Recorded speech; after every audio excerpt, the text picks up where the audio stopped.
Ini katanya di Tanah Suci ada hukum karma ya. Jadi nanti di sana kita akan dihukum sama Allah.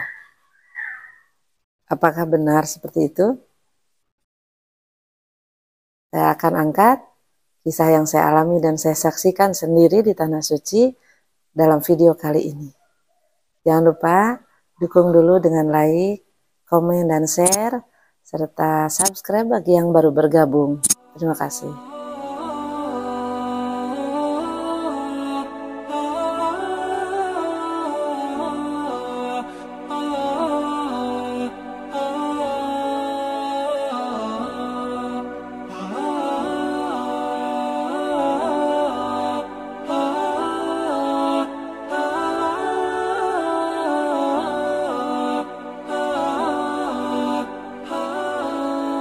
Assalamualaikum warahmatullahi wabarakatuh. Alhamdulillah wassalatu wassalamu ala rasulillah wa ala alihi wa sahbihi wa mawalah. Apa kabar sahabat subscriber semuanya? Semoga sehat selalu dalam limpahan karunia Allah Subhanahu wa taala. Amin ya rabbal alamin. Anda pernah dengar kejadian-kejadian aneh yang terjadi di Tanah Suci? Atau mungkin Anda sendiri pernah mengalaminya. Apakah itu merupakan hukum karma? Atau apa ya? Saya akan ceritakan kisah pengalaman saya tahun 2008 naik haji ya. Hal ini terjadi pada salah satu jamaah teman saya sendiri. Waktu itu beliau di kota Madinah sakit dan tidak bisa melaksanakan aktivitas sebagaimana yang lain, yaitu ke masjid atau arba'in. Beliau selalu tidur di kamar. Saat itu saya tidak terlalu ngeh apakah beliau itu sakit apa, karena saat itu saya hanya melihat beliau tuh tiduran terus di kamar gitu. Bahkan sampai saya agak risih juga gitu, karena saat itu kami berenam satu kamar sama pasangan suami istri lainnya. Singkat cerita, 1 tahun kemudian setelah kami pulang haji, saya bertemu dengan beliau. Pak Haji, apa kabar? Sehat? Gimana? Udah sehat? Karena dulu kan saya tahu beliau sakit ya. Beliau tidak disangka memberikan pengakuan seperti ini. Wah, dulu mah bapak mah itu mah dihukum sama Allah katanya. Loh, kenapa Pak? Bapak punya dosa? Dosa apa Pak? Kata saya. Nah, akhirnya beliau cerita kenapa beliau saat itu sampai sakit dan tidak bisa mengikuti kegiatan-kegiatan lainnya. Ternyata kata beliau saat itu sebelum pergi ke Tanah Suci Madinah, sebelum ke Madinah, beliau mendengar kabar dari temannya bahwa Madinah itu dingin. Kata temannya, awas hati-hati ya, di Madinah itu dingin, bersiap-siap aja katanya. Dan saat tiba ke Madinah, beliau tuh berucap, mana katanya Madinah dingin. Gak dingin kok, ini biasa aja gitu. Sebenarnya mungkin kalimat itu terdengar biasa-biasa aja ya teman-teman. Tapi entah kenapa kok setelah itu katanya Bapak tuh dibuat kedinginan terus. Di Madinah itu beliau menggigil. Iya, memang saya lihat saat itu beliau banyak berselimut gitu. Ternyata itu gitu ya, kata beliau pengakuannya seperti itu. Wallahu alam apakah ucapan seperti itu memperlihatkan suatu akhlak yang buruk di mata Allah.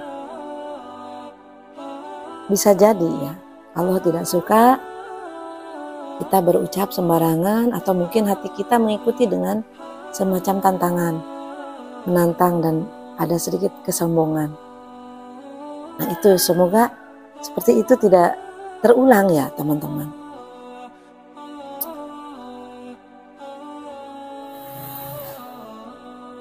Satu lagi adalah kisah teman saya saat beliau diangkut oleh pembimbingnya di sebuah mobil bak terbuka. Saat itu perjalanan dari kota Mekah ke Mina mungkin ya, kalau saya nggak salah ingat. Pada saat itu memang lumrah diangkut jamaah itu di mobil bak terbuka. Beliau menggerutu karena merasa ini bukan hal yang menyenangkan.